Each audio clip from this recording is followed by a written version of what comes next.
Hello dears, it's me Maneesha Harilal. ഇന്ന് ഓണ സീരീസിൻ്റെ 4ാമത്തെ വിഭവമായ പയറുപ്പേരിയാണ് നിങ്ങളെ പരിചയപ്പെടുത്താൻ പോകുന്നത്. So let's get into the video.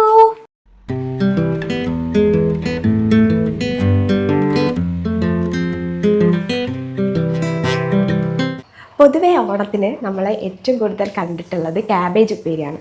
അപ്പം ഇതേ രീതിയിൽ നിങ്ങളൊന്ന് പയറുണ്ടാക്കി നോക്കൂ. അപ്പം നല്ല ടേസ്റ്റാണ് കേട്ടോ. ഇപ്പോൾ പയറുപ്പേരി ഉണ്ടാക്കാൻ ആവശ്യമുള്ള സാധനങ്ങൾ: പയറ് ചെറുതായിട്ട് മുറിച്ചത്, പിന്നെ വലിയ ഉള്ളി ചെറിയതായിട്ട് മുറിച്ചത്, പിന്നെ കുറച്ച് കരിവേപ്പില, വറ്റൽമുളക്. അപ്പോൾ ഇത്ര സാധനങ്ങളാണ് നമുക്ക് പയറുപ്പേരി ഉണ്ടാക്കാൻ ആവശ്യമുള്ളത്. അപ്പോൾ ഗ്യാസ് ഓണാക്കി ചീനച്ചട്ടി നമുക്ക് അടുപ്പത്തേക്ക് വെക്കാം. ചൂടായി വരുമ്പോൾ നമുക്ക് കുറച്ച് വെളിച്ചെണ്ണ ഒഴിച്ചു കൊടുക്കാം. വെളിച്ചെണ്ണ ചൂടായി വരുമ്പോൾ കുറച്ച് കടുക് ഇട്ട് കൊടുക്കാം. കടുക് പൊട്ടി വരട്ടെ. അപ്പോൾ കടുക് ഏകദേശം പൊട്ടിത്തുടങ്ങി. അതിലേക്ക് നമുക്ക് നേരത്തെ മുറിച്ച് വെച്ച ഉള്ളി ആഡ് ചെയ്ത് കൊടുക്കാം. ഉള്ളി ഈ രീതിയിൽ വാടി വരുന്ന സമയത്ത് നമ്മൾ പയറിട്ട് കൊടുക്കാം. ഇനി പയറിൽ ആദ്യം തന്നെ വെള്ളം ഒഴിച്ചു കൊടുക്കരുത്. പയറൊന്ന് കളർ ചേഞ്ചായി വരും.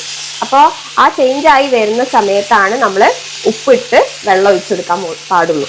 പയറിൻ്റെ കളറ് കുറച്ച് ഡാർക്കായിട്ട് വരുന്നത് നിങ്ങൾക്ക് കാണാം. ഇതാ, അപ്പോൾ ഡാർക്കായിട്ട് വരുന്ന സമയത്ത് നമ്മൾ കുറച്ചുകൂടെ പയറിലേക്കും കൂടി ആവശ്യമുള്ള ഉപ്പിട്ട് കൊടുക്കാം.